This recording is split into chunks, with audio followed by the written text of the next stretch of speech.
What Vikings did. When their hearth fire died at midnight, the night had already settled over the settlement. Outside, the wind moved quietly across the dark fields, carrying the cold smell of snow, wet earth, or the sea, depending on the season and the place. Inside the longhouse, most people had fallen asleep. The great room that had been busy only a few hours earlier was now almost still. There might have been the soft breathing of sleeping people, the occasional movement of someone turning beneath a wool blanket, and the faint creaking of timber as the building responded to the night air. Near the center of the room, the hearth had once given warmth and light. But now the fire was gone. Perhaps only a few dull embers remained beneath a layer of gray ash. And for a household living through a northern winter, this was more than a small inconvenience. Fire was part of everyday survival. It warmed the room. It helped people prepare food. It gave light during the long darkness. It dried damp clothing. It heated water. It supported many ordinary tasks that modern people can complete without thinking about heat at all. So imagine waking in the middle of the night and realizing that the hearth has become cold. There is no match waiting on a shelf. There is no lighter in a pocket. There is no electric heater humming quietly nearby. There is no button to press. The darkness is complete, except perhaps for the faint glow of the moon coming through a doorway or small opening. The person who wakes must decide what to do. And the answer begins with something very simple. Look for the embers. Because a fire that appears dead may not truly be dead. Under the gray surface of the ash, small pieces of charcoal can remain hot for many hours. The ash itself can help preserve that heat. It acts as a loose covering, protecting the embers from the cold air. So before anyone reached for a new piece of wood, they might gently move the ash aside. Perhaps a thin wooden stick was used, perhaps a piece of iron. Perhaps the person simply worked carefully with a tool already kept near the hearth. The search would be slow. There would be no reason to hurry. In the darkness, a careless movement could scatter the remaining warmth. A small, red glow might appear beneath the ash. Then another. And suddenly, the household would know that the fire was not entirely gone. That tiny glow could be enough. A dry shaving of wood could be placed nearby. Then another. Small pieces would be added gradually, allowing air to reach the embers. The person would breathe gently toward them, or carefully encourage the air around the glowing charcoal. The first sign of life might be almost invisible, a faint orange point. Then a little more light, a small flame. And after a while, the hearth would begin to breathe again. The darkness would retreat from the center of the room. The wooden walls would become visible. Faces might slowly emerge from the shadows. The cold would not disappear immediately. A fire takes time to become a fire. But the household would have begun the process of warming itself again. This simple moment gives us a quiet way to understand life in the Viking Age. The Vikings were not living in a world without technology. They had boats capable of long voyages. They worked iron. They built houses. They produced textiles. They cultivated fields. They kept livestock. They traded over enormous distances. They understood wood, stone, leather, bone, wool, and metal through generations of practical experience. But their world still depended heavily on things that modern households rarely notice: heat, light, dryness, fuel, and the ability to preserve warmth from one part of the day into the next. The people we call Vikings lived across a wide northern world. Their homes could be found in Scandinavia and in settlements established farther west and south. Conditions varied greatly. A household in Denmark did not experience exactly the same winter as one in Iceland. A farm in Norway had different resources from a settlement in Greenland. A coastal community had different access to fuel than a household surrounded by woodland. So there was never one single Viking method for dealing with a dead hearth. Instead, there were habits shaped by local materials, climate, architecture, and experience. And among those habits, one of the most important was simply trying not to let the fire die completely. This is where our quiet journey begins. Not with a battle, not with a raid, not with a king standing before an army, but with a person kneeling beside a dark hearth in the middle of the night, searching through ash for a little remaining warmth. Picture yourself there. The room is long and low. The roof is supported by heavy wooden posts. The floor may be packed earth or another practical surface. Around you are sleeping people. Some are wrapped in wool. Others may be lying on bedding made from materials available to the household. The smell of smoke has settled into the room. It clings to wood, cloth, hair, and walls. The air near the roof is warmer than the air near the floor. The hearth has been the center of life, and now it is almost cold. You reach toward the ash. At first, there is nothing, only powder. Then, beneath it, a faint warmth. You pause. There it is, a small ember. And in that moment, you understand something that is easy to forget when looking backward through modern eyes. The fire was not simply something Vikings used.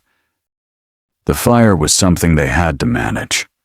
All day, every day, through rain, through wind, through winter, through ordinary nights. The work began long before bedtime. Someone had to gather or obtain fuel.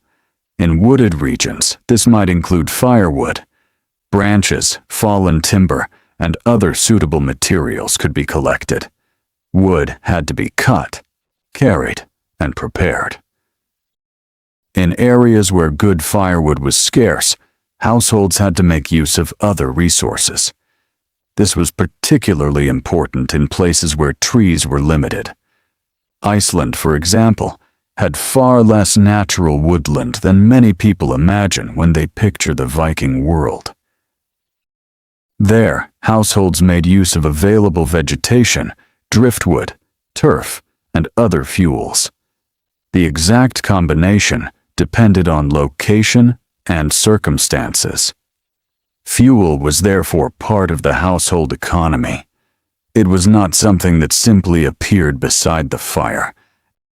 Every piece had a cost in labor. Someone had gathered it. Someone had carried it. Someone had stored it. And someone would eventually place it on the hearth. That knowledge changed the way people thought about fire. A modern person might leave a lamp burning in an empty room without much concern. A medieval or Viking Age household could not afford the same casual attitude toward fuel. Warmth required work. Light required fuel. Cooking required fuel. And every additional fire consumed resources. This meant that the hearth was usually treated carefully. The goal was not necessarily to create the largest possible flames. A large fire could consume fuel quickly. Instead, a household needed a useful fire, a fire that could provide warmth and support cooking without wasting precious fuel. At night, the ideal situation might be to preserve the embers. The visible flames could disappear. But beneath the ash, the heart of the fire could remain alive.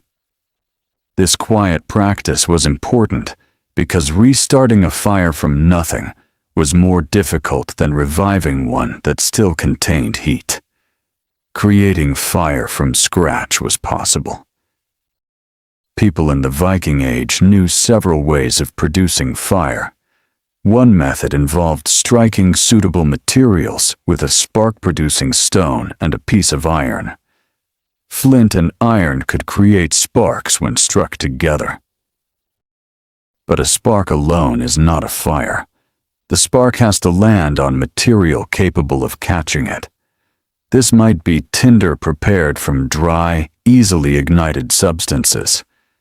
Once a tiny glow appeared, it had to be protected and encouraged. The process required patience. A person had to transform a nearly invisible spark into a living flame. In damp weather, this became more difficult. That is one reason keeping a fire alive was so valuable. An ember already contains heat. It is much easier to nurture a surviving ember than to begin again with a cold hearth. So when the fire went quiet at midnight, the first question was not necessarily, how do we make fire? It was, is there still fire here? That distinction mattered. A person might gently separate the ash. Perhaps they would find charcoal that was still warm. The next task would be to protect it. Very dry, thin material could be brought close. The ember needed fuel, but it also needed air. Too little air, and it would remain weak. Too much disturbance, and the fragile heat might disappear. The revival of a hearth, therefore, became a small exercise in balance. Warmth without waste, air without scattering the ember, fuel without smothering it. And gradually, the fire returned. As the flame grew, the household would begin to recover a familiar rhythm. The first warmth would be felt close to the hearth. Then the flame would brighten. Smoke might rise toward the roof. The smell of burning wood would become stronger. Someone might cough softly. Someone else might turn beneath a blanket. And perhaps the person tending the fire would sit quietly for a moment, watching the flame settle. There was something comforting about this. The fire had returned. The night could continue. But the story of the hearth becomes even more interesting when we consider the houses themselves. A Viking Age longhouse was not simply a large wooden room with a fireplace in the middle. Its form varied across regions and periods. Some were built with timber. Others used turf, stone, or combinations of materials. Their exact shapes and construction methods differed. Yet many houses were designed around practical concerns that included warmth, shelter, and the use of indoor space. The hearth often occupied an important position within the living area. Smoke from the fire could rise through the interior before leaving through openings in the roof or upper parts of the building. This kind of house could be smoky, very smoky. There were no modern chimneys carrying every trace of smoke safely outside through a narrow flue. Instead, smoke might spread through the interior before finding its way out. The inhabitants lived with it. Clothing absorbed it. Wood absorbed it. The roof timbers absorbed it. The entire building could carry the smell of generations of fires.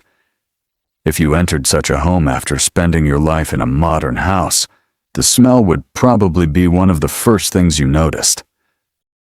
Wood smoke, ash, animal fibers, cooked food, damp earth, human bodies, leather, perhaps the smell of stored hay, perhaps the scent of fish or meat.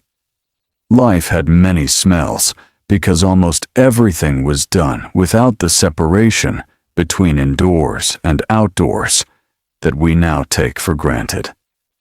The hearth was at the center of this mixture, and when it went out, the atmosphere changed. The room became darker. The temperature gradually fell. Cooking stopped.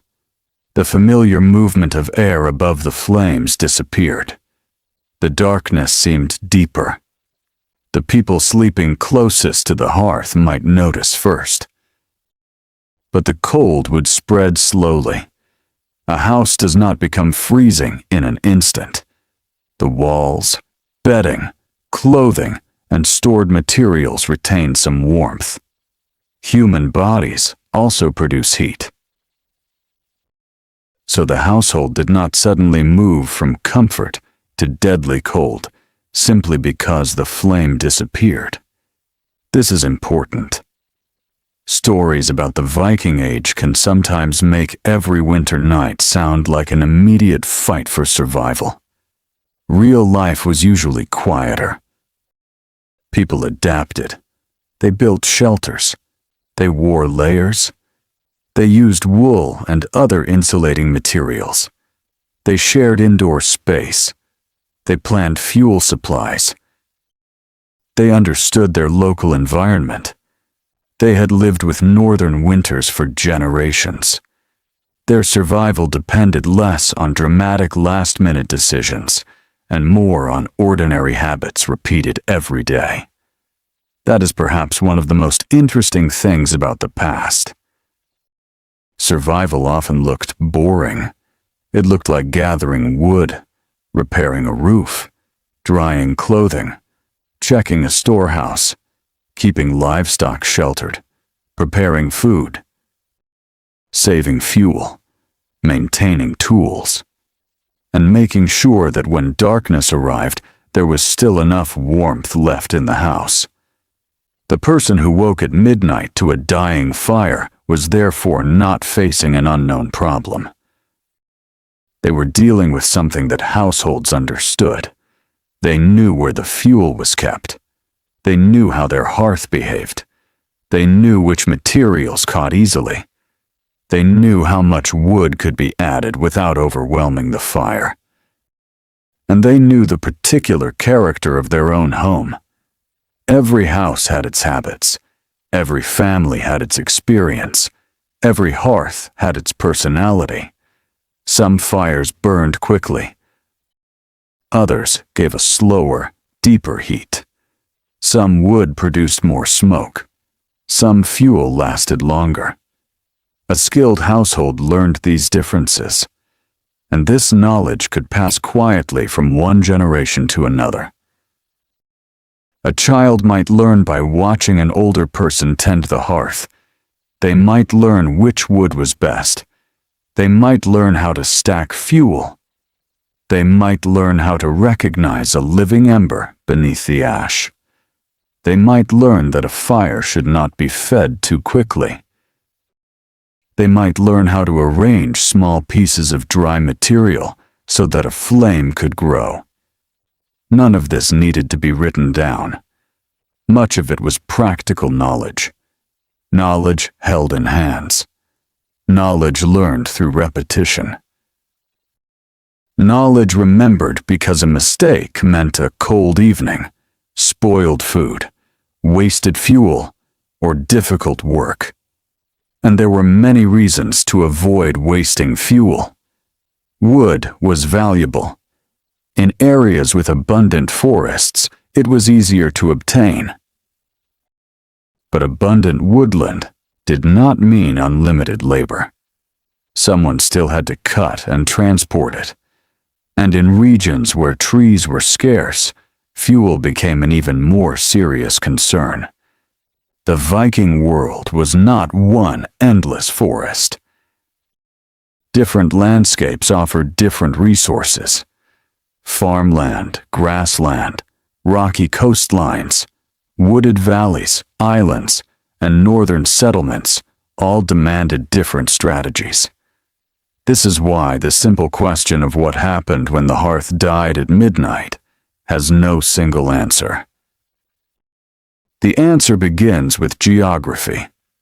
Where were you? What season was it? What fuel did your household have? What kind of house did you live in? How much warmth had already been stored in the building? How many people were sleeping inside? Was the weather calm? Was the wind pushing cold air through cracks in the walls? Was there snow outside? Was the household near a forest? Or was firewood difficult to find? All of these details mattered. Imagine a household in a wooded region. Outside, winter darkness covers the fields. The trees stand black against the sky. The family has spent part of the previous day collecting fuel. There is a pile of wood within reach of the house. The hearth is not entirely cold. The problem is inconvenient, but manageable. Now imagine another household in a treeless or sparsely wooded landscape. Their fuel has been collected with greater effort. Perhaps driftwood has been gathered along the shore. Perhaps turf has been cut and dried. Perhaps other plant material has been stored. The household cannot simply walk outside and cut a fresh tree. In such a place, every ember becomes more precious. The same midnight problem now carries a different weight. This difference between landscapes is essential to understanding Viking life. The word Viking can make the people of this period sound like a single culture moving through one uniform world. They were not. The Viking Age covered centuries and enormous distances. People spoke related but different languages and dialects. They lived under different political conditions. They practiced different local customs. They used different building materials. They traded different goods. Their diets varied. Their environments varied, and their experiences of cold varied. Still, the hearth connected many of these households. Fire was a common necessity, and around that fire, much of daily life unfolded. During the day, it might be used for cooking. Food could be boiled in vessels or prepared in other ways. Meat, fish, grains, dairy products, vegetables, and other foods were used according to local resources and season. The fire could also heat water. It could support craft work. Metalworkers required intense heat for working iron. Although specialized metalworking might take place in separate areas, the broader culture depended heavily on controlled heat. Fire was therefore connected not only to the kitchen, but also to technology. Without controlled fire, iron could not be transformed in the ways Viking Age craftspeople needed. Without fire, pottery production was impossible. Without heat, many materials could not be processed. So the ability to create and maintain fire was one of the foundations of everyday life. At night, however, the hearth became something else. It became a source of security.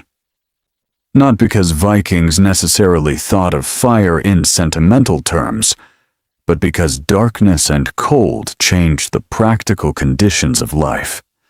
A warm room was safer and more comfortable.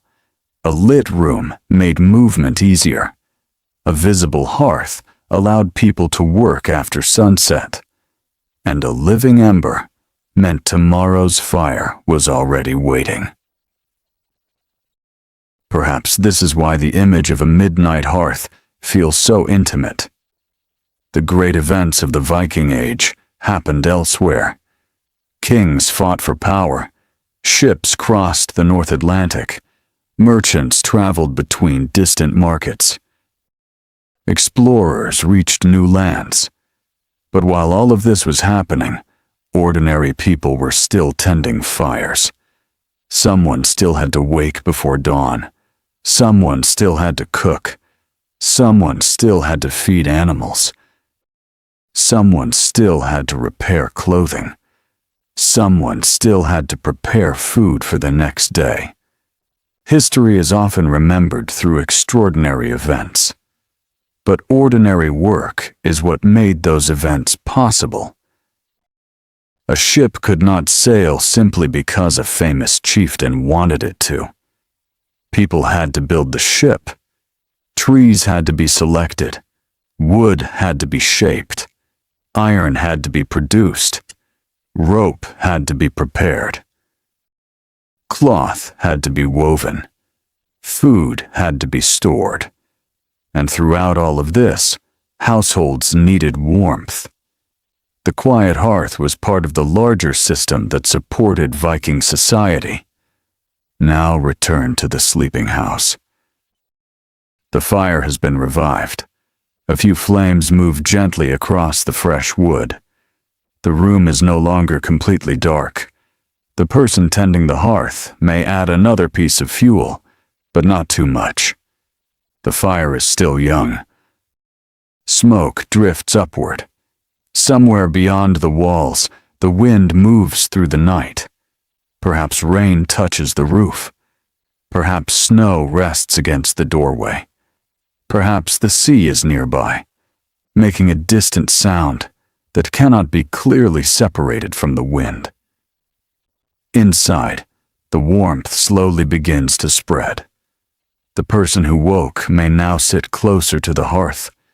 Their hands feel warmer. Their face catches the orange light. There is no need to speak. The fire itself provides a kind of quiet conversation. Wood cracks softly. Embers shift. Smoke rises. And gradually, sleep begins to return. Yet there is another question. What if the embers were truly dead? What if the hearth contained nothing but cold ash? Then the household needed another method. This is where the ability to make fire from a spark became important. A Viking Age household could keep fire-starting materials available. Iron and suitable stone could be used to produce sparks. The process was simple in principle, but demanded practice. A person struck the iron against the stone in a way that produced a spark. That spark had to reach prepared tinder. The tinder had to catch. Then the tiny glow had to be nurtured. It might be cupped in the hands. It might be protected from drafts. The person would add air carefully. A faint thread of smoke could appear. Then the tinder might begin to glow. The moment before the flame appears can be surprisingly long. You are holding something that is almost fire, not yet a flame. Just heat. Just a tiny point of possibility. The person would continue. More air, more tinder, gentle attention. And finally, a small flame would emerge. It would be placed beneath dry kindling. The kindling would catch. The flame would grow, and the hearth would begin again. For someone living in the Viking Age, this process was not magic. It was ordinary technology. But ordinary technology can seem extraordinary when we no longer depend on it. Today, a person can create light in an instant. They can produce heat without seeing the source. They can cook without building a fire. They can warm a room with the turn of a dial. This distance from the physical process can make the past seem simpler than it was. In reality, maintaining a household required constant interaction with materials. Wood had to be understood.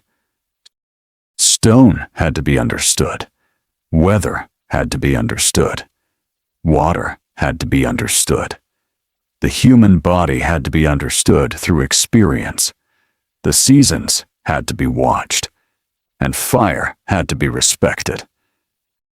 Not necessarily feared, but respected, because fire was useful precisely because it could be controlled. A small fire could warm a family. A larger fire could become dangerous. Too much smoke could make the room unpleasant.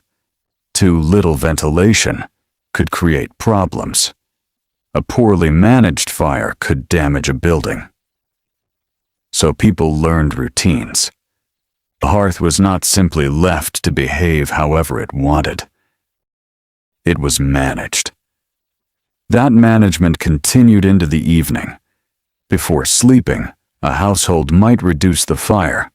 Large flames were not necessary while everyone rested. Fuel could be arranged so that embers survived. Ash could be drawn around them. The aim was to create a slow, protected source of heat that could be revived later. In this sense, the hearth did not truly have an off position.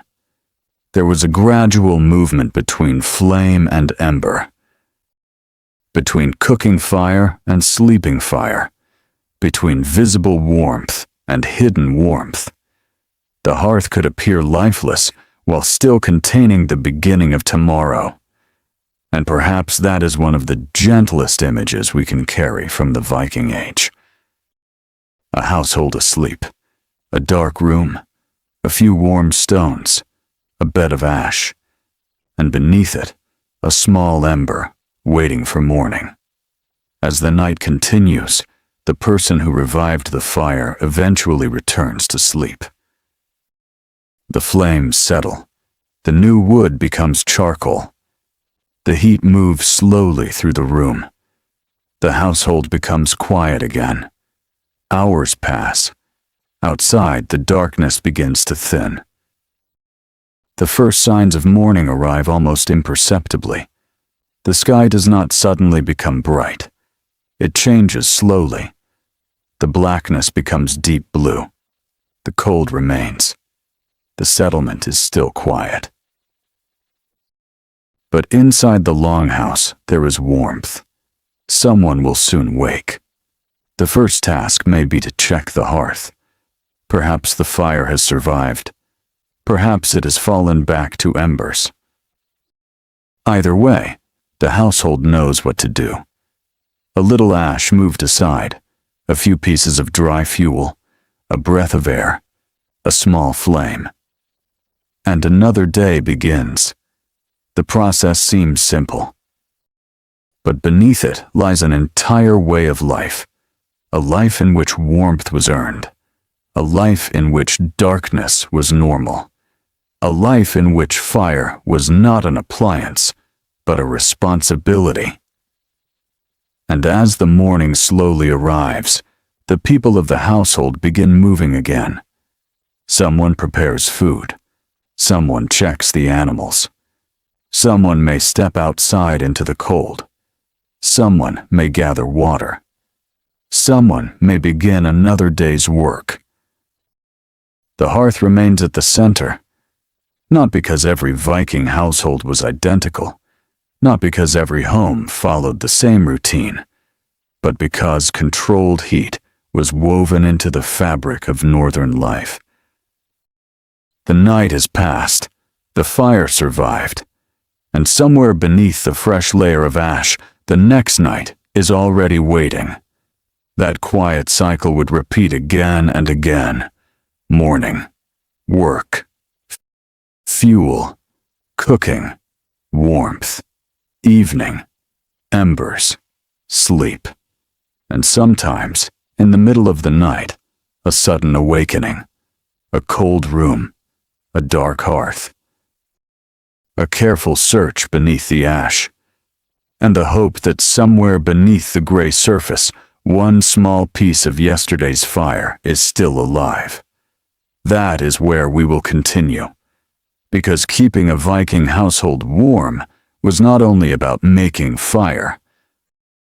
It was also about choosing where to sleep, how to dress, how to arrange the room, how to store fuel, how to share warmth, and how to survive the long hours when the sun had disappeared.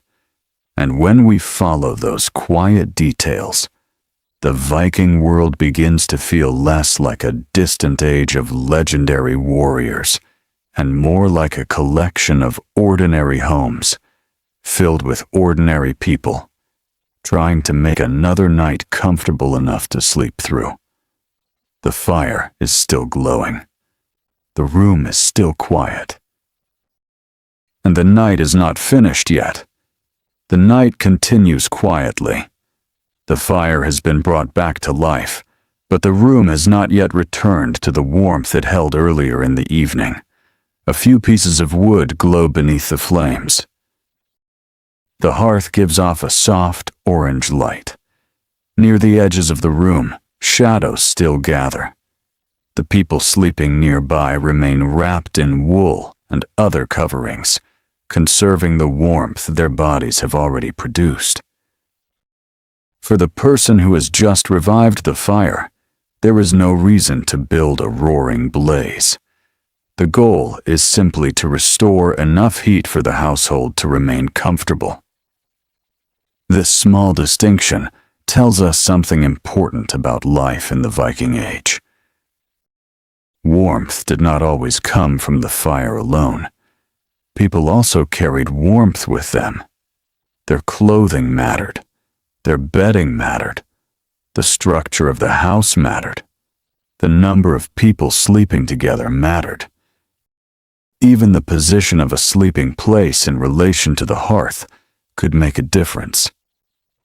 Picture yourself lying in a longhouse during a northern winter. The air close to the floor feels cool. Above you, the air is warmer. The fire has heated the center of the room, while the walls remain colder. You pull the wool closer around your shoulders.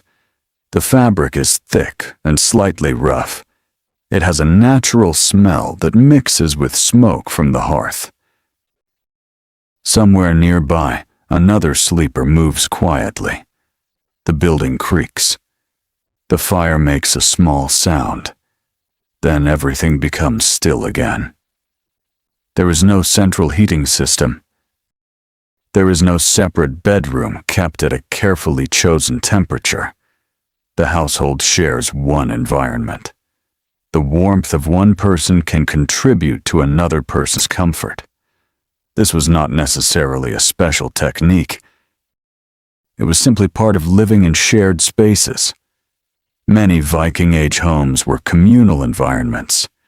Families and other members of the household could spend much of their daily lives in the same building. Cooking, eating, working, talking, resting, and sleeping were often closely connected. The boundaries between these activities were not as sharply separated as they are in a modern home, and that changed the experience of nighttime. When the fire weakened, the household itself became part of the system of warmth. People slept under coverings. They wore suitable clothing. They arranged themselves in sheltered places. The building blocked wind. The hearth provided a central source of heat. Together, these things created a livable environment. It is tempting to imagine that people in Northern Europe simply sat beside a huge fire all night. But that would have consumed enormous amounts of fuel.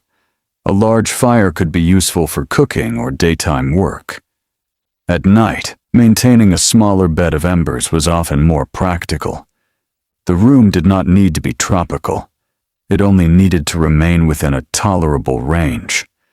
The human body is remarkably good at adapting when clothing, shelter, and shared warmth are available.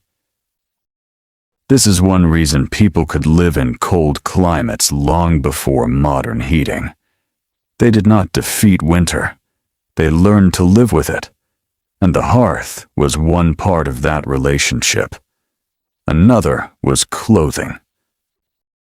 Wool was especially important across much of the Viking world. Wool fibers trap air. That makes wool useful as insulation. A wool garment does not create heat by itself. Instead, it helps keep the heat produced by the body from escaping too quickly. For someone sleeping in a cold house, this could be extremely valuable. A person might wear a tunic during the day and use additional garments or coverings at night. The exact clothing arrangement varied by wealth, region, season, and individual circumstances. But the general principle was familiar. Keep the body insulated. Protect the extremities. Avoid unnecessary exposure to cold. Keep clothing dry whenever possible. This last point was especially important. Wet clothing can make cold much harder to tolerate. So the hearth had another quiet job. It could help dry clothing. A wet cloak placed near the warmth could gradually lose moisture. Shoes, wool, and other materials could be warmed and dried carefully. But there was a balance. Too close to a fire, and cloth could scorch. Too far away, and it would remain damp. Again, the household depended on practical knowledge. The same fire that warmed the room could damage the things that protected people from the cold.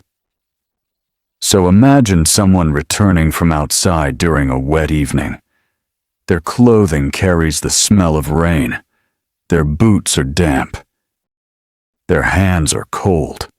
They move toward the hearth. The fire has already been burning for hours. The wet fabric begins to warm. Steam may rise faintly. The person stays close enough to feel the heat, but not so close that the clothing is endangered. Gradually, comfort returns. The moment is ordinary, but repeated thousands of times, moments like this shaped the rhythms of life.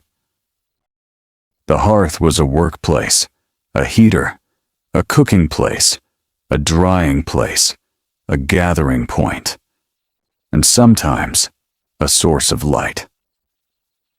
During the long northern evenings, daylight could disappear for many hours. People still had tasks to perform: spinning, weaving, repairing, carving, preparing food, maintaining tools, tending animals. Some work required only limited light. Other work required more. A fire could make these activities possible after sunset. But firelight had limits. It was not the same as modern electric lighting. The illumination was uneven. The center of the room might be bright enough to work. The corners could remain dim. The roof could disappear into smoke and darkness. A person sitting near the hearth would see faces clearly. Someone farther away might appear mostly as a silhouette. This meant that nighttime had a different texture. Darkness was not simply the absence of electricity. Darkness was part of the normal environment. People knew it. They organized their routines around it. When the sun went down, some work continued. Some work stopped. People gathered. They ate. They talked.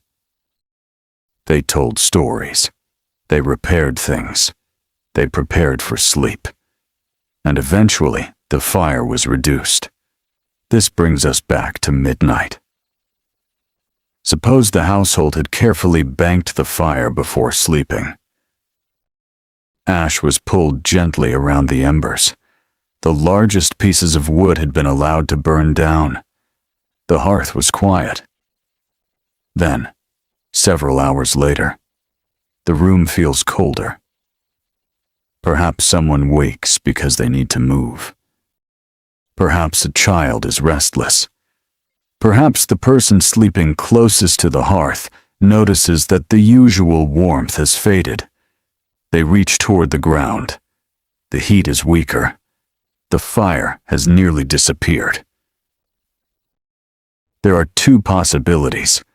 The embers are still alive, or they are not. If they are alive, the process we have already followed begins again. Ash moves. A glow appears. Dry material is added. Air reaches the ember. A flame returns. But if there is no glow, the situation changes. Now the person must create fire, and this is where preparation becomes important. Fire-starting equipment was not something that appeared by accident. A household needed the right materials: iron, stone, tinder, dry fuel. The tinder had to be protected from damp conditions. The kindling had to be dry enough to catch. The process was easier when everything had been prepared in advance. This is a recurring principle in pre-modern life. Preparation often mattered more than speed. A person who prepared fuel during daylight had an easier night. A person who kept tinder dry had an easier morning. A person who repaired the roof before winter had fewer problems during a storm. A person who stored food carefully had greater security when the weather turned bad. The Viking world rewarded attention to small things. The great ocean voyages may be the most famous part of Viking history, but a household depended on hundreds of small acts that were far less memorable. Fire was one of them. Consider the material itself. Wood is not simply wood. Different species burn differently. Some pieces catch quickly. Others burn slowly. Some produce more smoke. Some produce longer-lasting embers. A household with experience would recognize useful differences. People did not need modern scientific terminology to understand combustion. They could learn through observation. A particular branch might burn too quickly to be useful for maintaining heat. Another might make excellent fuel for a longer fire. Dry wood behaves differently from wet wood. Freshly cut wood may contain substantial moisture. Damp fuel wastes energy because heat is used to evaporate water before the wood can burn effectively. People who depended on fire every day would quickly learn that dry fuel was valuable. So wood needed to be stored. It might be stacked under shelter. It might be placed where air could circulate. It might be protected from rain and snow. The exact arrangement varied, but the principle remained. Fuel needed care. This meant that preparing for a winter night began long before sunset. The person sitting beside the midnight hearth was benefiting from work performed hours, days, or even months earlier. The fire was the final stage of a larger process. Gather, carry, dry, store, burn, save the embers, repeat. The rhythm was almost circular, and it was tied to the seasons. Summer was not only a time of warmth, it was also a time to prepare for cold. Wood could be gathered. Food could be preserved. Clothing could be repaired. Buildings could be maintained. Animals could be cared for. The future winter was always somewhere ahead. For communities in harsher climates, failing to prepare could make the cold season much more difficult. This is particularly important when thinking about settlements in the North Atlantic. Iceland and Greenland did not offer the same abundance of natural woodland available in some parts of Scandinavia. Fuel resources could be limited. Driftwood could become valuable. Turf could be used as fuel. Other organic materials could contribute to heating. In such environments, the question of what happened when the fire died was closely connected to the question of what resources surrounded the household. A family living near a large woodland had one set of possibilities. A family living in a treeless landscape had another. The Viking Age was therefore not one story. It was many local stories connected by trade, language, migration, culture, and technology. The hearth gives us a way to see those differences. Imagine two houses separated by hundreds of miles. In one, a person walks outside in the morning and finds fallen branches beneath trees. In the other, someone walks along a shore looking for usable driftwood. Both people are gathering fuel. But the landscape has shaped the work. One carries wood from the forest. The other carries wood from the sea. The fire inside each house will look similar. The flame does not reveal where its fuel came from. But behind every flame is a landscape. Every piece of burning wood represents a relationship between people and their environment. This is one of the quiet lessons hidden inside the dying hearth. Fire does not begin at the moment a flame appears. It begins with the land. It begins with what grows there, what falls there, what washes ashore, what can be collected, what can be dried, what can be carried, and what can be saved. The same is true of the warmth people feel while sleeping. It begins with clothing, with wool, with shelter, with building materials, with the arrangement of the room, with the number of people sharing the space, and with the fire. Nothing works completely alone. Everything supports something else. Now imagine that the fire has finally been restored. The flames are low. The room is warmer. But the person tending the hearth does not simply leave. They may arrange the fuel carefully. A larger piece of wood can provide a long-lasting coal. Smaller pieces can catch more quickly. Ash can be positioned to protect the glowing center. The aim is to leave a fire that can continue without constant attention. Then the person stands. They look around the room. Everyone else is sleeping. The night is quiet. The firelight touches the wooden walls. Perhaps there are tools hanging nearby. Perhaps woven textiles are folded along one side. Perhaps containers sit in the shadows. Perhaps a sleeping dog shifts slightly. The household has returned to rest.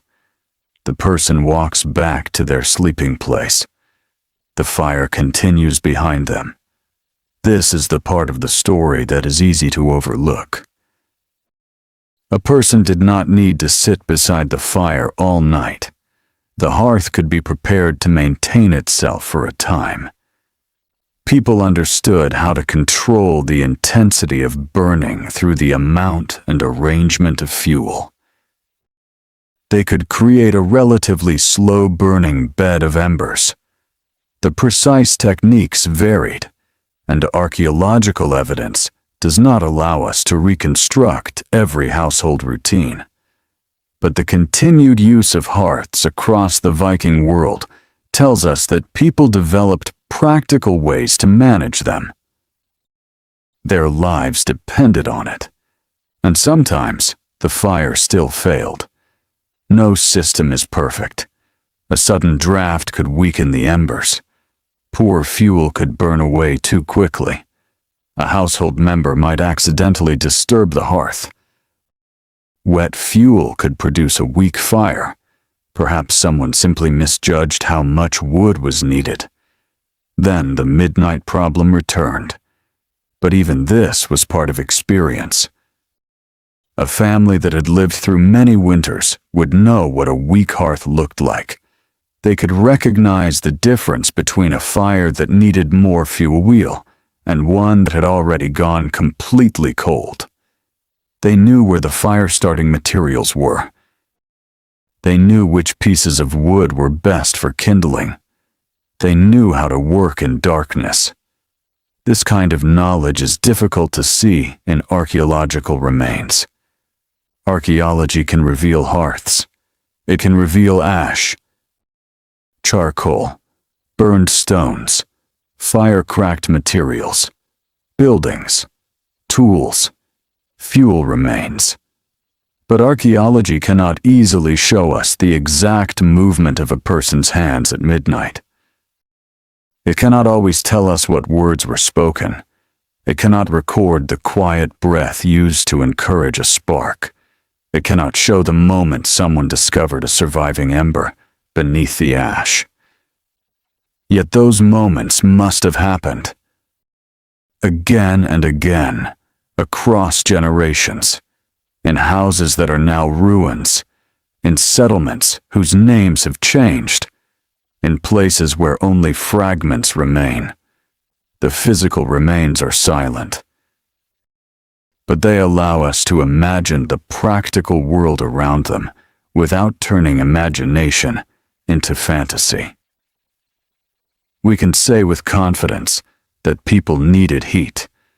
We can say that hearths were central to many homes. We can say that fire-starting technology existed. We can say that fuel varied by region. We can say that ash and charcoal remain visible in archaeological contexts. And from these facts, we can reconstruct the broader rhythm. But we should leave room for uncertainty. We do not know exactly what every Viking household did at every midnight. Some families may have kept a stronger fire. Others may have relied more heavily on clothing and bedding. Some homes may have been warmer. Others, colder. Some households may have had plentiful fuel. Others may have lived with scarcity. The past was diverse. And that diversity makes the story more interesting, not less. Because the question is not really about a single trick that Vikings used. It is about how people learned to live with the limits of their world. They could not command the weather. They could not extend the daylight. They could not manufacture unlimited fuel. They could not make winter disappear. So they adapted. They built sheltered homes. They wore insulating clothing. They stored fuel. They preserved food. They used fire carefully. They shared space. They planned. And when the hearth went dark, they knew how to begin again. The darkness outside remains deep. The restored fire burns quietly. A small log collapses inward. The flames rise for a moment, then settle. There is no dramatic ending. That is the nature of the hearth. Its work is gradual. Its warmth is gradual. Its failure is gradual. Its revival is gradual. Perhaps this is why it fits so naturally into a story meant for sleep. There is something peaceful in following the slow movement of heat through an old house. The fire warms the stones. The stones warm the air. The air touches the walls. The walls hold some of the warmth. People gather beneath wool. The household becomes quiet. Outside, the northern night continues. And inside, another few hours of comfort have been purchased through a handful of embers and a little carefully prepared fuel. As the morning slowly arrives, the fire will become useful again. Someone will stir the ashes. Someone will add fuel. Perhaps a pot will be placed over the heat. The smell of warm food will gradually replace the sharper smell of smoke. People will begin to wake. The house will change from a sleeping place into a workplace. The same hearth that protected the household through the night will now become the center of the morning, and the cycle will begin again. But there is still more to understand, because keeping warm was not simply about the fire itself. Viking Age people also had to think about where heat went. A fire could be burning brightly and still fail to make the whole house comfortable. The design of the building mattered. The roof mattered. The walls mattered. The openings mattered. The position of the hearth mattered. Even the wind outside mattered. A well-sheltered house could conserve warmth more effectively than an exposed one. A badly maintained structure could allow cold air to enter through gaps, so the battle against cold was not really a battle at all. It was a constant negotiation. People tried to keep warmth inside and cold outside. They used materials available to them. They repaired buildings. They adjusted clothing. They changed routines. And they accepted that some cold was simply part of life. Imagine waking before sunrise. Your breath may be visible in the coldest conditions. The floor beneath your feet feels cool. The hearth is glowing. You sit up beneath your covering. For a moment, you remain still. You can hear the fire. You can hear movement from the animals. You can hear someone preparing the morning. The smell of smoke is familiar. It is not unpleasant because it is part of the world you know. You move toward the warmth. Your hands slowly become comfortable. Outside, the sky is beginning to lighten. Another day has arrived. The fire survived the night. And somewhere beyond the house, another household is beginning the same quiet routine. Across the Viking world, thousands of people lived through countless nights like this. Most of them left no written account of what they felt when the hearth went cold. Their names are mostly unknown. Their voices are gone, but the hearths remain in the archaeological record. And through them, we can glimpse something deeply human. The need for warmth, the desire for comfort, the habit of preparing for tomorrow, the small satisfaction of seeing a dying ember become a flame again. These experiences belong to no single century. They belong to people. And perhaps that is why the midnight hearth feels so close, even after more than 1,000 years. The technology is different. The house is different. The clothing is different. The landscape may be different. But the feeling of waking in darkness and wanting warmth is familiar. The feeling of relief when the fire returns is familiar too. A small flame can change the atmosphere of an entire room. It can turn darkness into a place where people can see. It can turn cold into warmth. It can turn raw ingredients into food. It can turn a pile of wood into comfort. And when that flame disappears, people notice. So the Viking who woke at midnight did not simply solve a problem. They restored the center of their household. They returned the room to its familiar rhythm. They placed another piece of wood onto a fire that had already been burning for generations of human memory. Long before Viking ships crossed the sea, people had learned to control fire. Long after the Viking Age ended, people would continue to depend upon it. The hearth belonged to a much older human story. The Vikings simply lived within one chapter of it. Now the room is quiet again. The fire has settled into glowing coals. The person who revived it is sleeping. The household is still. Outside, the wind moves across the land. The sea, if it is nearby, rises and falls in the darkness. The roof holds against the weather. The walls keep back some of the cold. And beneath a thin layer of ash, the fire waits. It does not need to roar. It only needs to remain alive. A few hours from now, someone will uncover it, and the first flame of the morning will rise from the same warmth that survived the night. The darkness will retreat, the house will wake, and another ordinary day will begin. For now, though, there is nothing more to do. The hearth is warm, the room is sheltered. The people are asleep, and the old fire, hidden beneath its soft blanket of ash, continues to glow quietly in the dark. The fire has survived another night.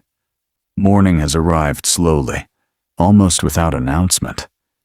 A pale light has begun to enter the house, and the darkness that filled the long house a few hours earlier has softened into the quiet gray of early day.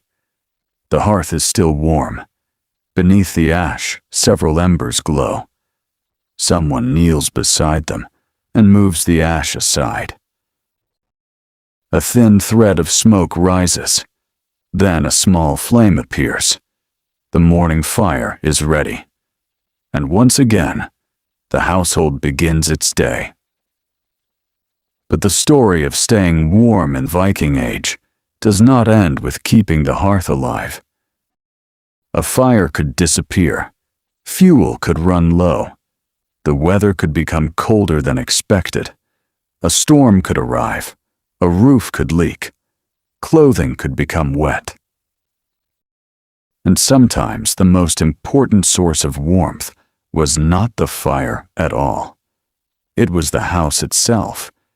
Picture yourself standing outside one of these northern homes in winter. The wind moves across the landscape. The ground may be hard beneath your feet. Perhaps snow lies in the fields. Perhaps rain falls steadily. Perhaps the air is damp and gray. From outside, the building may look simple: timber, turf, stone, a roof covered with whatever materials the local builders had available. But once you step inside, the difference is immediate. The wind is gone. The sound of the weather becomes softer. The air is still. The fire is glowing. The walls surround you. This shelter is one of humanity's oldest forms of technology. Before modern heating, people did not simply ask how to create warmth. They also asked how to keep warmth from escaping. The two problems were connected. If a house could retain heat, less fuel was required. And fuel, as we have already seen, required work. So the construction of a house was part of the winter strategy. Across the Viking world, buildings varied greatly. There were no single universal Viking houses. Local traditions shaped architecture. Available materials mattered. Climate mattered. Wealth mattered. The purpose of the building mattered. A wealthy household could have resources unavailable to poorer families. A farmstead in one region could look very different from a settlement across the sea. Yet many homes were designed to provide shelter from the environment. Longhouses are particularly associated with Viking Age settlements. Some could be large buildings containing living areas, working areas, storage, and sometimes spaces connected with animals. The exact arrangement varied. But the basic idea was practical. One substantial structure could protect people and resources from harsh weather. Inside, the hearth became a central source of heat. The roof helped contain the warm air. The walls reduced exposure to wind. And the occupants themselves added warmth. A room full of people produces more body heat than an empty room. This is a simple physical fact, but in a pre-modern household, it mattered. The family was not only a social unit, it was also a group sharing the same thermal environment. At night, people could sleep close to one another. They could use bedding and clothing to conserve heat. The house itself became a kind of protective shell. This is why the question of what Vikings did when their hearth died cannot be separated from the question of where they slept. If the fire disappeared, they did not immediately stand exposed to the outside cold. They were still inside a structure. That structure had already been doing part of the work. The walls blocked wind. The roof blocked rain and snow. The floor separated people from the coldest ground. The clothing and bedding added another layer. And human bodies produced heat. The fire was essential, but it was only one part of the system. Imagine a winter night inside a longhouse. The flames have disappeared. The room is darker. The temperature begins to fall. But around you are sleeping people. Wool blankets, wool clothing, wooden walls, a roof overhead. Perhaps animals are sheltered nearby. The cold enters gradually. The house does not instantly become the same temperature as the outside air. The building slows the change. That delay can be valuable. It gives the household time to act. Someone wakes. They feel the change. They move toward the hearth. They search for embers. And if the fire can be revived, the problem is solved before the room becomes deeply cold. This is one reason the hearth did not have to burn fiercely all night. A carefully managed ember bed could bridge the gap between evening and morning. The fire could sleep too, quietly, under ash, waiting. There is something almost poetic about this arrangement. The household sleeps. The fire sleeps. The animals sleep. Outside, winter moves across the landscape. Inside, everything waits for morning. But warmth was not only a nighttime concern. During the day, the household had to perform many activities that generated or required heat. Cooking was perhaps the most obvious. The fire transformed food. Grain could become porridge or other cooked dishes. Meat could be heated. Fish could be prepared. Water could be warmed. Dairy products could be processed. The exact foods depended on location and season. But cooking itself created another source of warmth. A pot over the fire produces heat. Steam rises. The smell of food spreads through the room. People gather. A household that had been cold in the early morning slowly becomes more comfortable. The fire has become part of breakfast, and after breakfast, the same warmth may support work. Someone might sit near the hearth while spinning wool. Another person might repair clothing. A craft person could work with tools. Children might remain close to the warmth. Older people could sit where the temperature was most comfortable. The hearth therefore created a social center. People naturally gathered around it. This was not necessarily because they were trying to create a dramatic atmosphere. It was simply practical. The warmest part of the house was also one of the brightest. The place where food was prepared was also the place where people could see. The place where tools were used was also the place where people could stay warm. Several needs came together around one source, and this made the hearth more important than its size might suggest. A small fire could influence the entire rhythm of the household. Now consider the fuel again.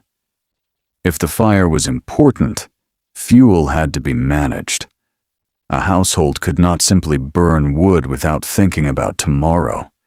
In wooded areas, people could collect branches and fallen wood. They could cut trees when necessary. But forests were not infinite resources. Communities depended upon their local landscapes for many things. Wood was needed for buildings, for tools, for fences, for boats, for household objects, for fuel. The same resource could have many competing uses. This encouraged careful management.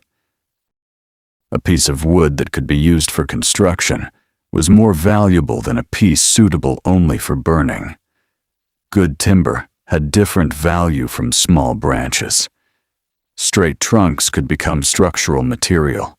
Smaller pieces could become fuel. The household therefore had to make choices. This is another reason that the fire might be kept modest. Fuel was not simply energy. It was material that could be needed elsewhere, and in some environments the supply was especially limited. The North Atlantic settlements make this particularly clear. Iceland had limited woodland resources. The settlers adapted by using what the environment offered. Driftwood could be important. Turf was used extensively in buildings and could also serve as fuel. Other materials could supplement scarce wood. In Greenland, resources were even more constrained. The ability to obtain and manage fuel became part of the challenge of maintaining settlement. This does not mean that every night was a desperate struggle. People adapted to their environment. They developed routines. They traded. They collected. They reused materials. They made decisions based on local conditions. But it does show why the simple act of keeping an ember alive could matter. An ember saved fuel. A saved ember reduced the need to create a new fire. A smaller fire consumed less material, and material saved today could be available tomorrow. The logic was simple. Do not waste what is difficult to replace. This principle extended far beyond fire. People reused objects.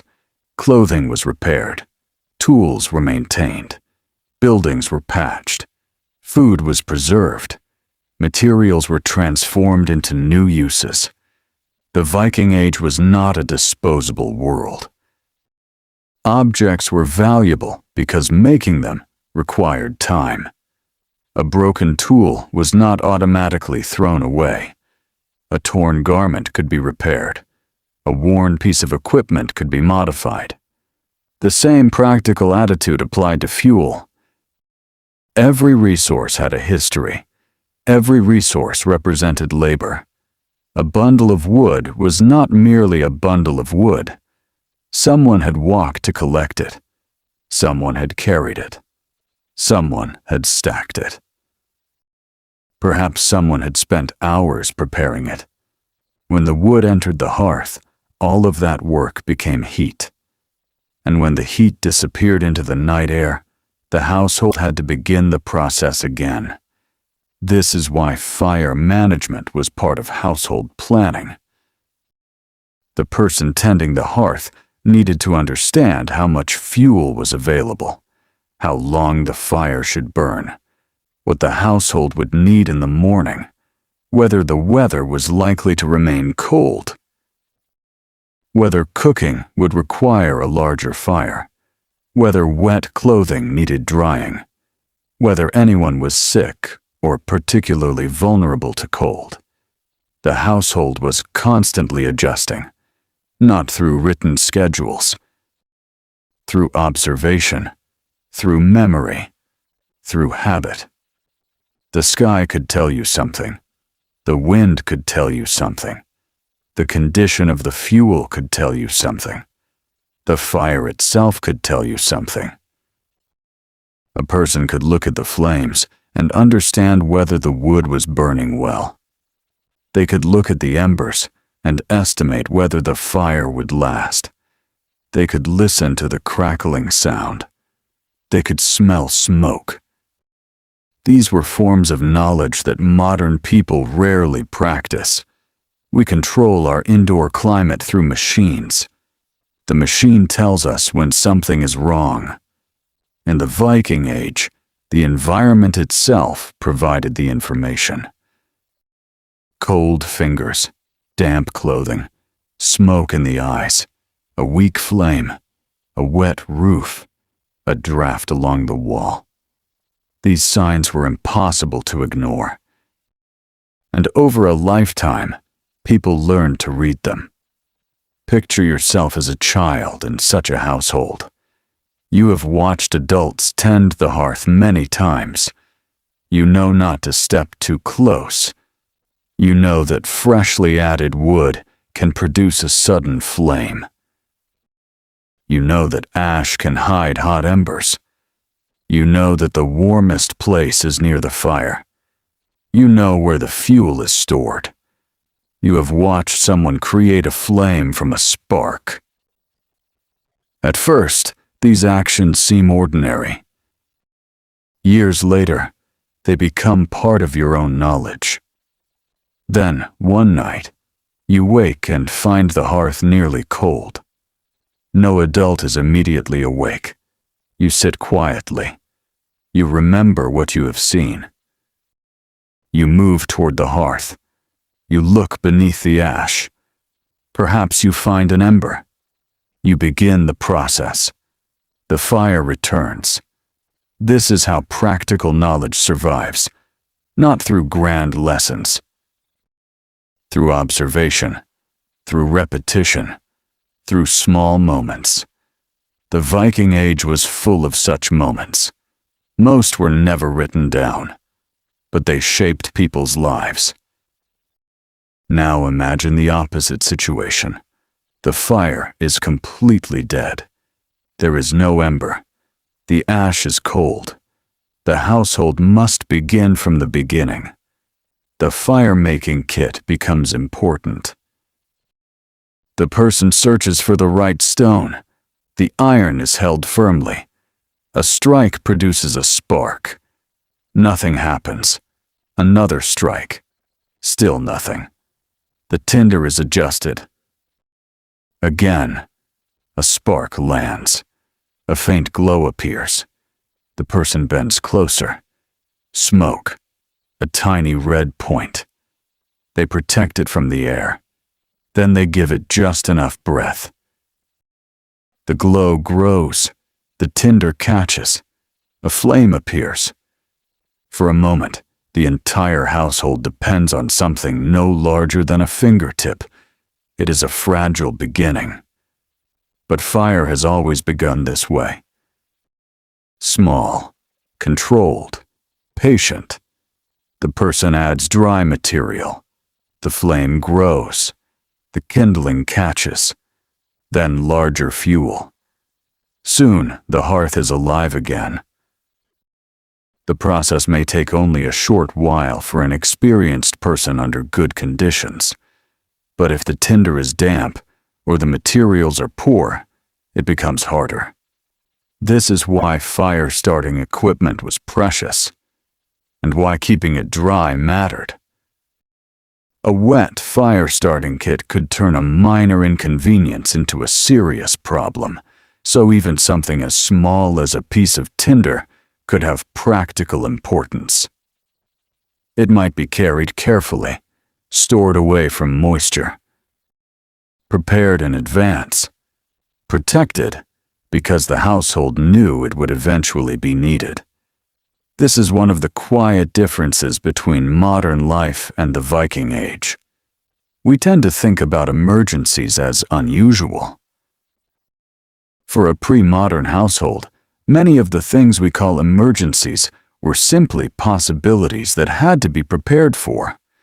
Fire might fail, a roof might leak, an animal might become injured, a storm might arrive, food might spoil, a tool might break, a boat might need repair. The household could not prevent every problem. Instead, it tried to be ready. This made preparation a form of security. The Viking household was therefore not simply a place where people lived. It was a small system. Fuel came in. Food came in. Water came in. Animals were managed. Materials were transformed. Heat was produced. Waste was removed or reused. Tools were maintained. People worked. People slept. And everything was connected. The hearth sat near the center of this system. It consumed fuel. It produced heat. It supported cooking. It produced ash. It created smoke. It changed the air. It influenced where people sat. It influenced where people slept. It affected how the house was used. When the hearth died, the effect spread outward. The room became darker. The temperature began to fall. Cooking stopped. Work became harder. The household's central source of heat had disappeared. That is why someone would notice, and that is why someone would get up. The response was practical, not dramatic, not heroic, just necessary. The person moves the ash, finds the ember, feeds it, waits. The flame returns. Then they return to bed. The world does not change. Morning will still arrive. The animals will still need feeding.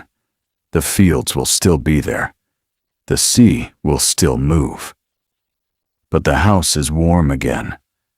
This is the kind of event that rarely enters traditional histories. No king records it. No poet celebrates it. No monument remembers it. Yet it may have happened thousands upon thousands of times, across generations, in different houses, under different roofs, with different fuels. The quiet repetition is what made it important. And there is another part of the story that deserves attention: the relationship between fire and sleep. Modern people often imagine sleep as something that happens in a private room, separated from the rest of household activity. For many Viking Age households, sleeping spaces could be much less isolated. The longhouse could contain several people sleeping in the same general environment. The exact arrangement varied, but the household shared warmth and air. This meant that one person's nighttime movement could affect others. If someone woke to tend the hearth, the sound might be heard. The movement might disturb nearby sleepers. The firelight might briefly illuminate the room. Then darkness would return. Perhaps the person would whisper something. Perhaps nobody would speak at all. The whole event could last only a few minutes, and then everyone would sleep again. This is a deeply human scene. A person wakes. The room is cold. They fix the problem. Everyone returns to rest. It could happen in a Viking Age longhouse. It could happen centuries later in a farmhouse. It could happen today when a heating system fails. The technology changes. The human experience remains.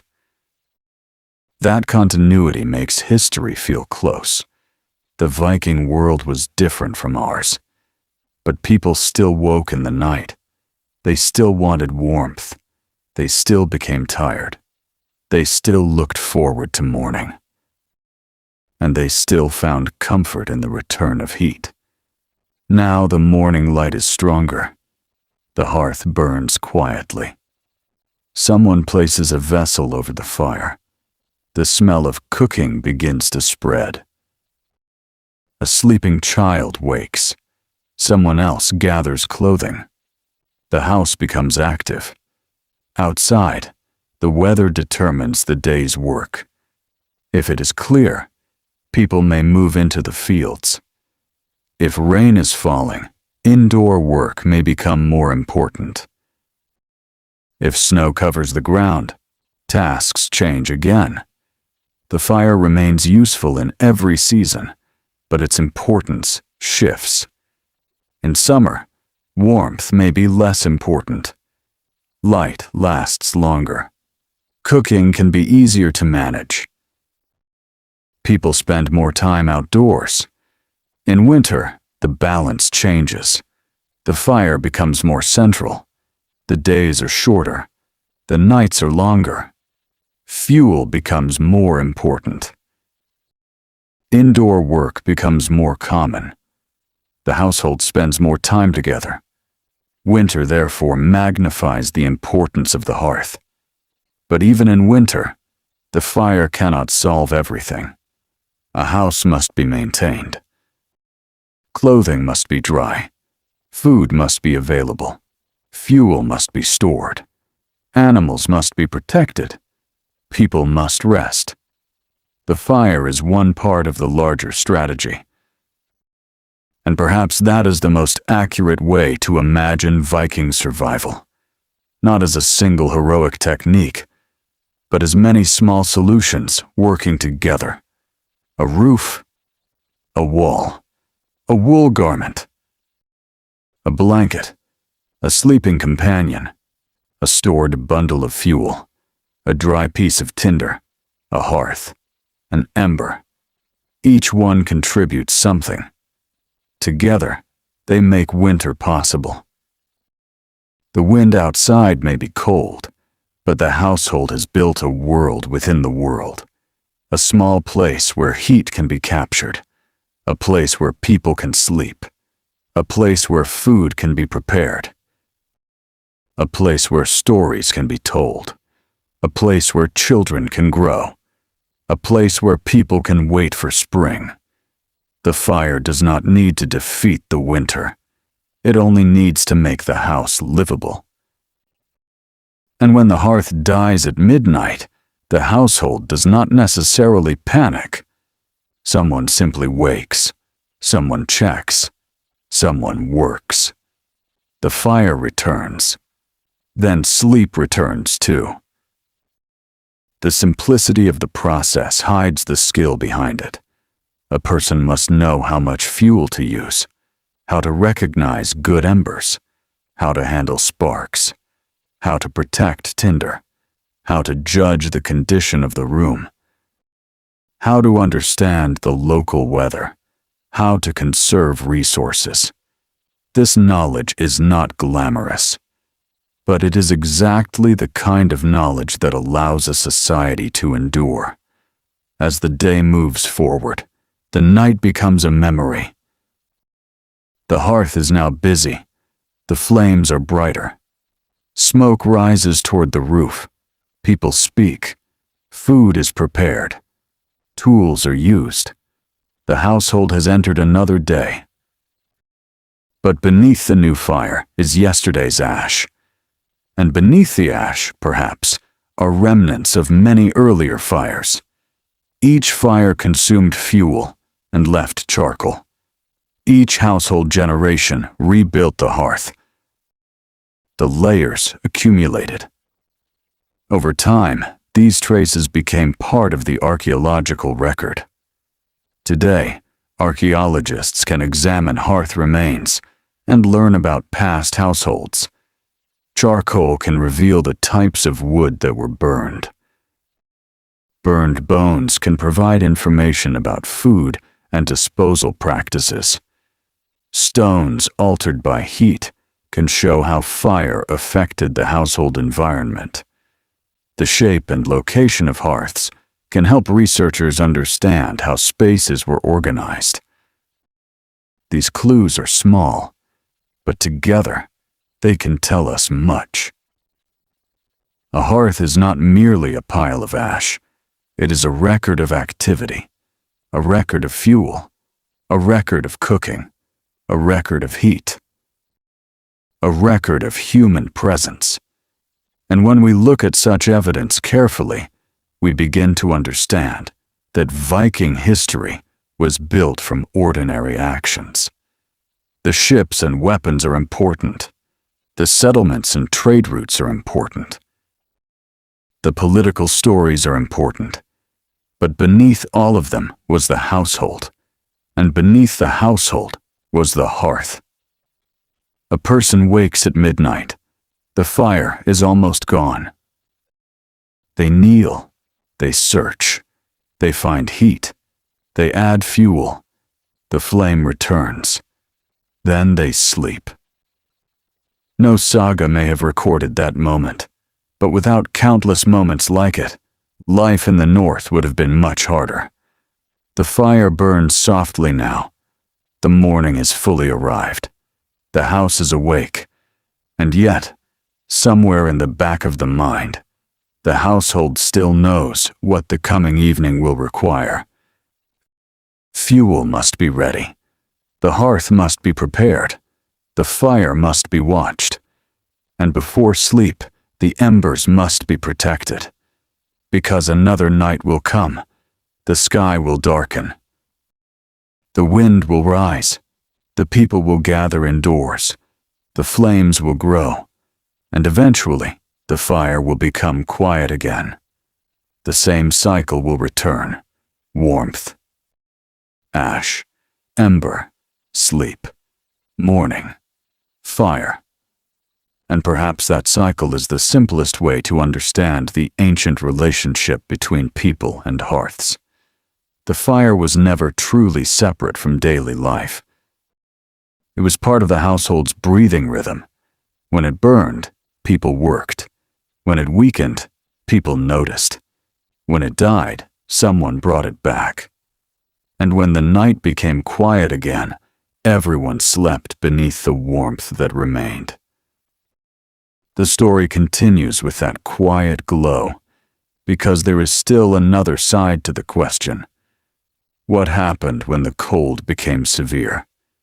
What did people do when the fire alone could not keep the house comfortable? How did they use clothing, bedding, food, architecture, animals, and even their own bodies to conserve warmth? Those answers lead us deeper into the ordinary world of Viking winter nights. For now, the hearth is alive. The house is warm. The day has begun. And beneath the gentle crackle of the fire, the memory of the midnight darkness slowly fades. The morning has now fully arrived. The darkness has withdrawn from the longhouse, and the pale light outside has begun to settle across the fields, the shoreline, and the quiet roofs of the settlement. Inside, the hearth is burning again. A few pieces of wood rest among the glowing coals. The smoke rises slowly toward the roof. The room smells of ash, warm wood, wool, and the first food of the day. The midnight cold has passed, but the habits that carried people through that cold remain. Someone will add another piece of fuel. Someone will move a vessel closer to the warmth. Someone will gather clothing. Someone will prepare for work, and the household will continue. If we have followed this story carefully, we can now see that the answer to the question is surprisingly simple. When a Viking hearth fire died at midnight, people did not have one mysterious trick. They relied on preparation. They searched for surviving embers. They protected those embers beneath ash. They added dry material carefully. They used fire-starting tools when necessary. They conserved fuel. They depended on warm clothing and bedding. They used the shelter of the house. They shared warmth. And they accepted that some cold was simply part of living in the northern world. The most important lesson is that the fire did not work alone. It was part of a much larger system. The house protected the people. The clothing protected the body. The bedding trapped warmth. The hearth supplied heat. The stored fuel allowed the hearth to continue. And practical knowledge connected everything together. Imagine once again the moment just after midnight. The house is dark. The fire has disappeared. For a modern person, this might be a minor inconvenience. For someone living more than 1,000 years ago, it was a problem that needed to be handled with the materials available.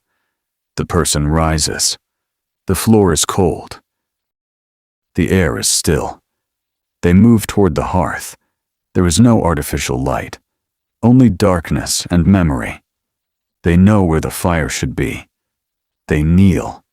Their hand or tool moves gently through the ash. At first, nothing.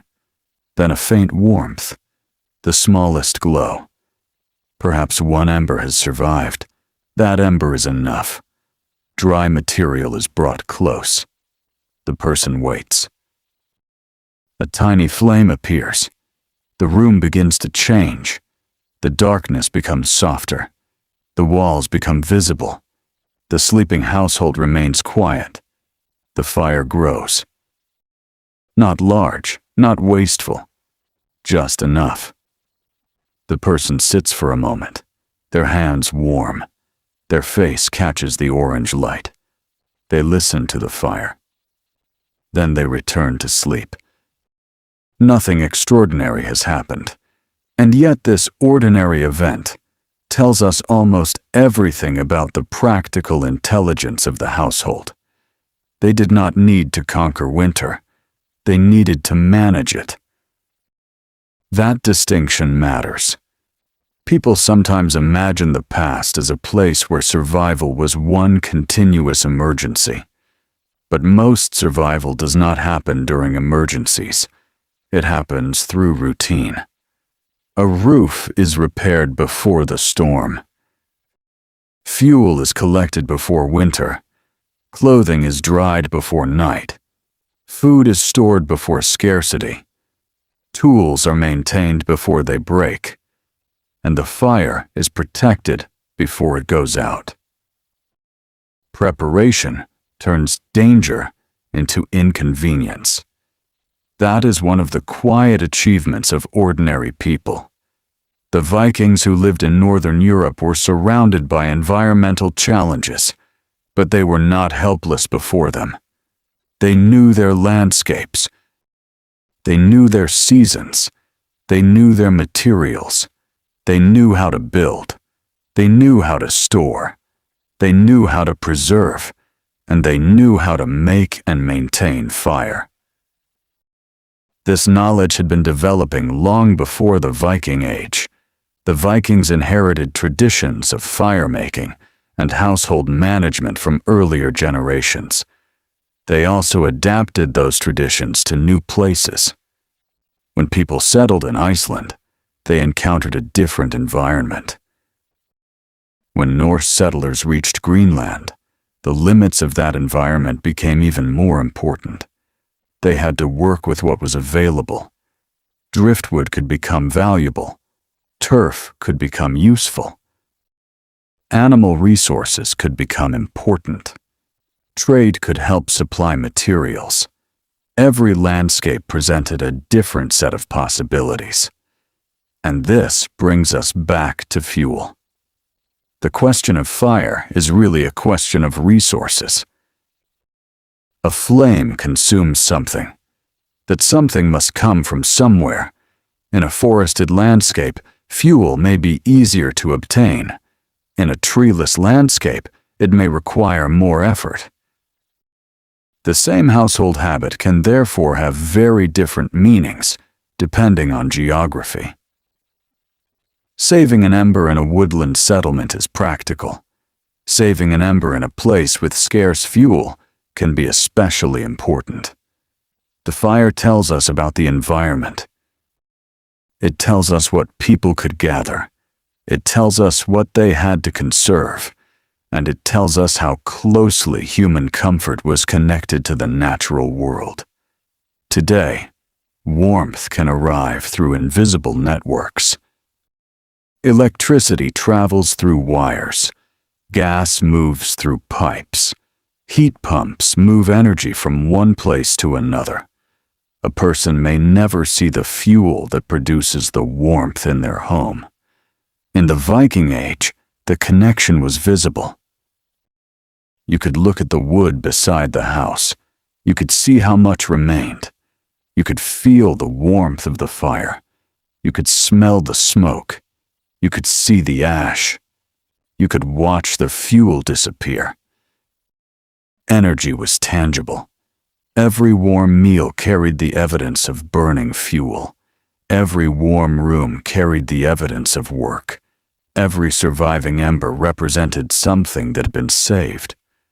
Perhaps that is why the ancient hearth feels so intimate. It makes the relationship between effort and comfort visible. Someone worked so that someone else could sleep warmly. Someone gathered fuel so that food could be cooked. Someone protected the embers so that the next morning would begin easily.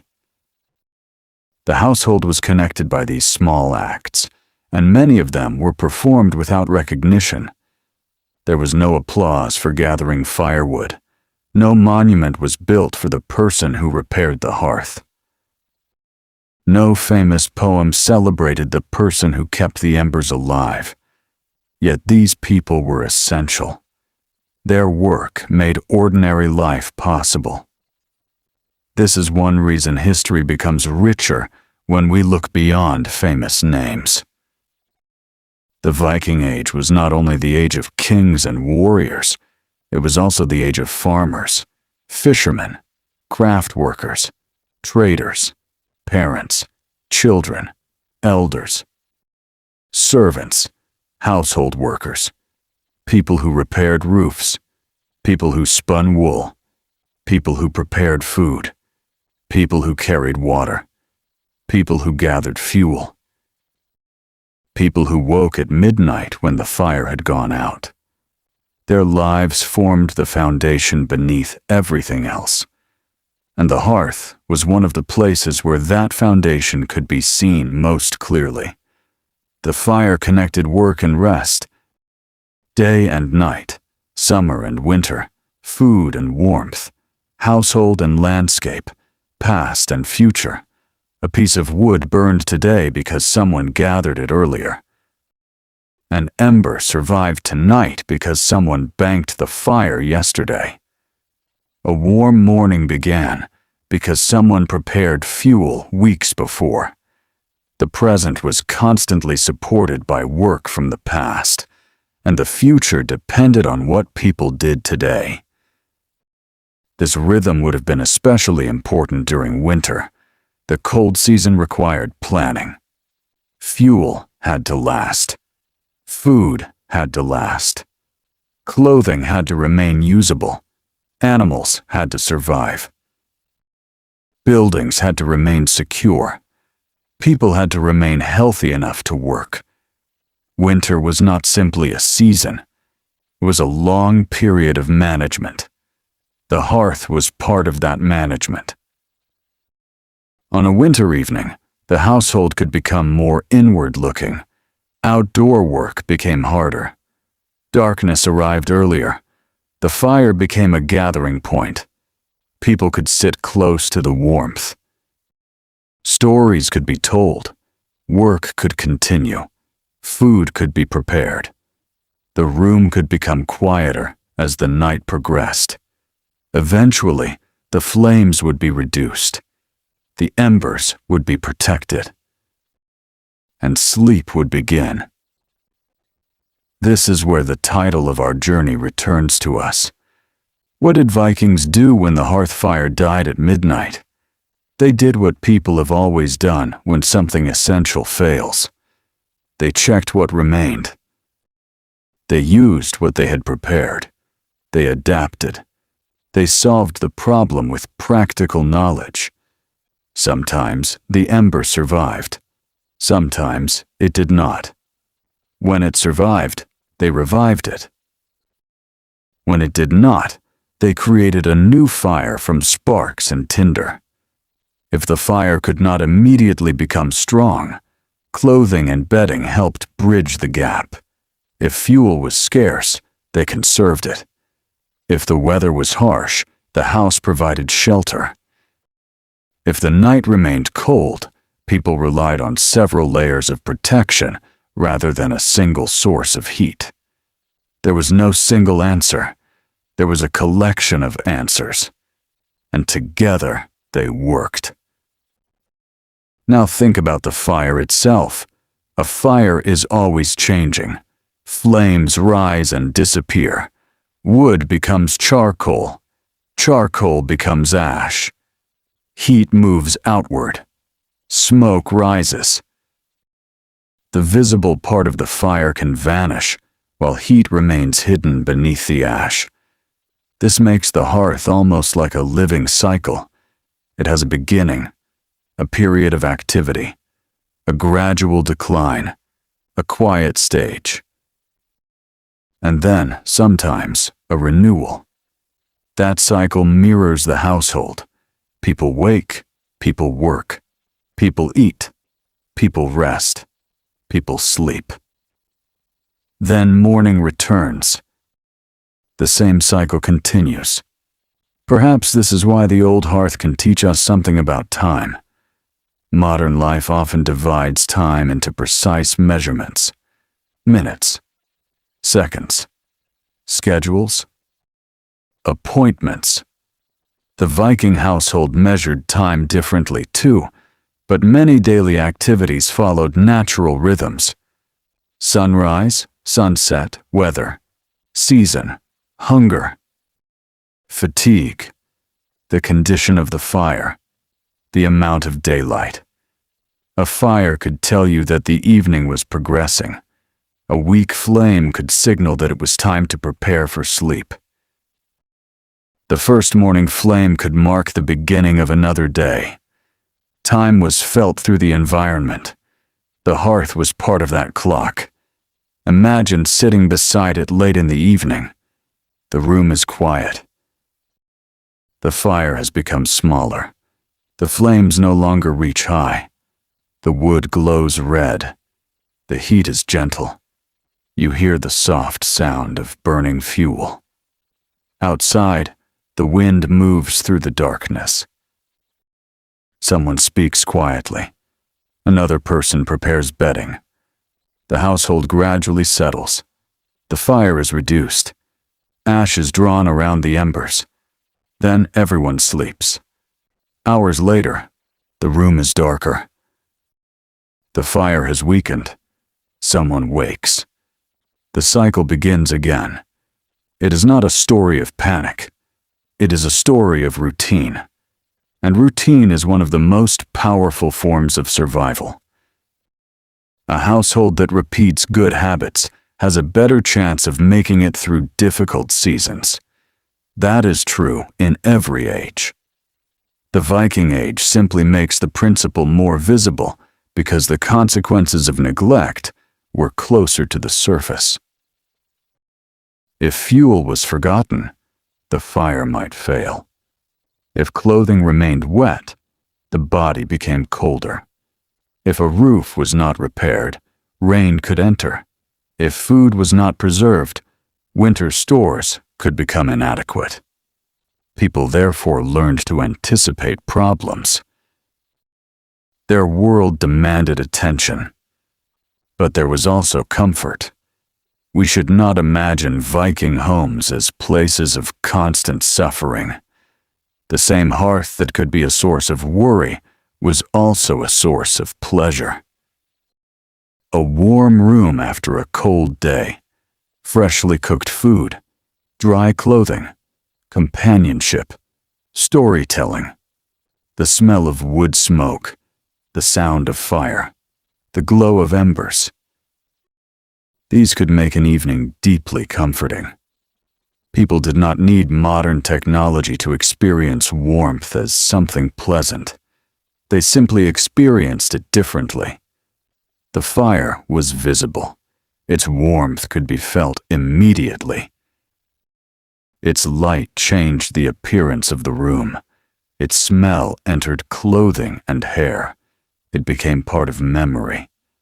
A child growing up beside a hearth would learn its sounds: the crack of a burning log, the soft collapse of embers, the hiss produced by damp fuel, the movement of air through the flames. these sounds would become familiar, perhaps even reassuring. And when the fire died unexpectedly at midnight, the absence of those sounds would be noticeable. The room would feel different, colder, darker, quieter. That is why someone might wake. The fire had always been there. Now it was not. The person restores it. The familiar sounds return. Crackle, pop, soft movement. The household settles again. Sleep returns. There is something almost timeless about this sequence. And as our journey through the Viking hearth comes to its final hours, we can allow the scene to become quiet again. The house is sleeping. The fire is low. The embers are covered. The walls hold the warmth. Outside, the northern sky is dark. The wind moves gently across the land. Perhaps the sea is breathing beyond the settlement. Perhaps snow is falling. Perhaps rain touches the roof. Inside, people are sheltered. The fire is not large. It does not need to be. The household has learned to live with what it has. A small amount of heat. A layer of wool. A solid wall. A roof. A sleeping body beside another. And beneath the ash, a tiny glow. The night continues. Eventually, morning will come. It always does. The person who wakes first will uncover the embers. A small flame will appear. The room will brighten. Someone will begin preparing food. The animals will stir. The day will start, and the household will once again depend upon the same quiet technology that supported it the night before. Fire. Not an extraordinary invention, not a symbol of conquest, simply fire. Controlled, preserved, shared, and renewed. The Vikings did not possess modern heating. They did not need to. They had learned to combine many modest forms of protection. Their houses reduced exposure to weather. Their clothing helped conserve body heat. Their bedding created another insulating layer. Their shared living spaces allowed warmth to circulate among people. Their stored fuel supported the hearth. Their fire-making tools allowed them to create new flames, and their knowledge allowed them to use all of these things effectively. This was not one great secret. It was accumulated experience, generation after generation. Winter after winter, night after night. The knowledge became ordinary because it was necessary. And perhaps the most important thing we can take from this story is that ordinary knowledge can be extraordinary in its importance. Knowing how to revive an ember may seem small. Knowing how to choose dry fuel may seem small. Knowing how to build a warm house may seem small. Knowing how to make clothing that holds body heat may seem small. But together, these small skills allowed communities to live in environments that could be demanding. Civilization is often built from such details, not only from great inventions, not only from rulers, not only from battles, but from people knowing how to make tomorrow slightly easier. A person gathers fuel today. Someone else dries wool. Someone repairs the wall. Another person checks the roof. Someone protects the embers. Someone teaches a child how to make a spark, and eventually that child becomes the person tending the hearth. The knowledge continues. The fire continues. The household continues. Then, centuries later, the house disappears. The timber decays. The roof collapses. The people are gone. The settlement changes. Grass grows over the remains. only traces remain. Charcoal, ash, burned stone, fragments of pottery, pieces of iron, and somewhere among those traces, the remains of an old hearth. To us, it may look like a small archaeological feature, a dark patch in the soil, a layer of burned material. But once, it was the center of a home. People sat beside it. People cooked there. People worked there. Children watched the flames. Families gathered around it. Someone warmed their hands. Someone dried their clothing. Someone prepared food. And on some cold night, someone woke because the fire had died. They knelt beside it. They searched beneath the ash. They found an ember, and they brought it back to life.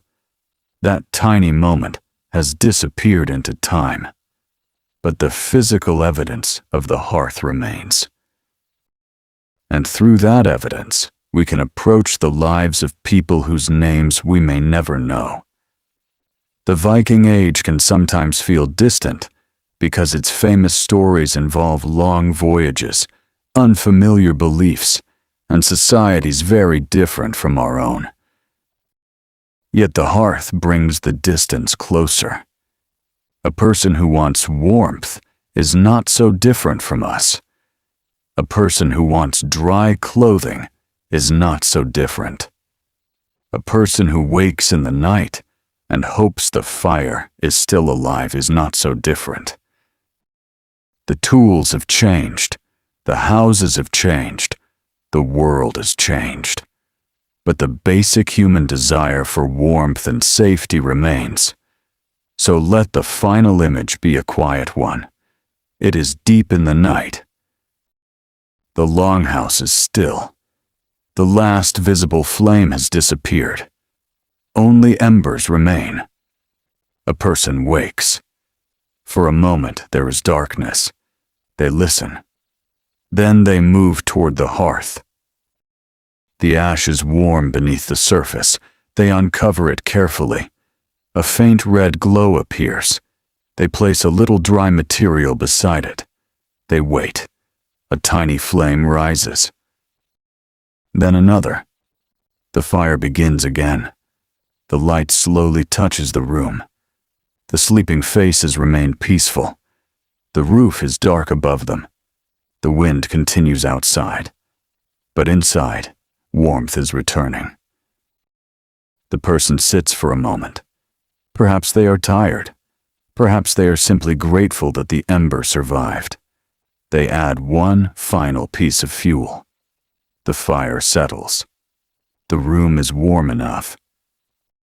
They return to their sleeping place, and the household becomes quiet once more.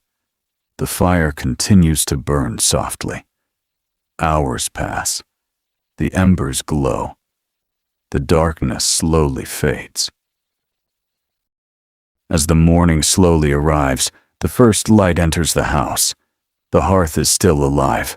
Another day begins, and the old cycle continues. Gather, prepare, burn, save, sleep, renew. For the people of the Viking Age, this was not a special ritual. It was life. The great voyages may have carried their ships across distant seas, but every voyage began with people who needed food, clothing, shelter, and warmth.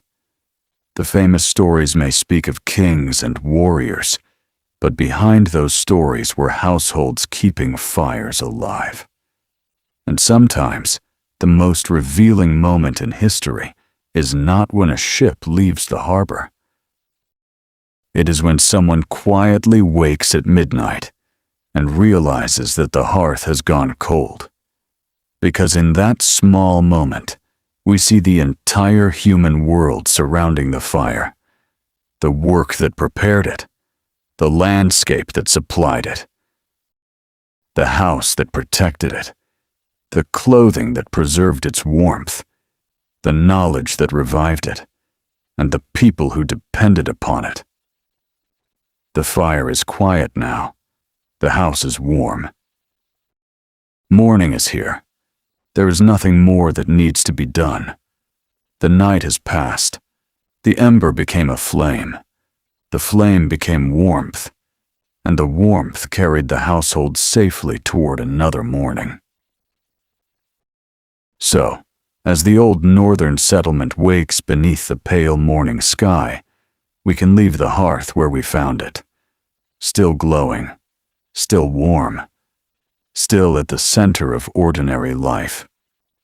And somewhere beneath a new layer of ash, the memory of the night remains, a tiny ember, waiting patiently for another evening, waiting for another cold night, waiting for someone to uncover it once again. And when darkness returns, the fire will be there. Perhaps not as a great flame, perhaps only as a faint red glow, but enough. Enough to begin again, enough to warm a room, enough to light a face, enough to turn a cold midnight into a quiet return to sleep. And for one more night, beneath the dark northern sky, the hearth will keep watch.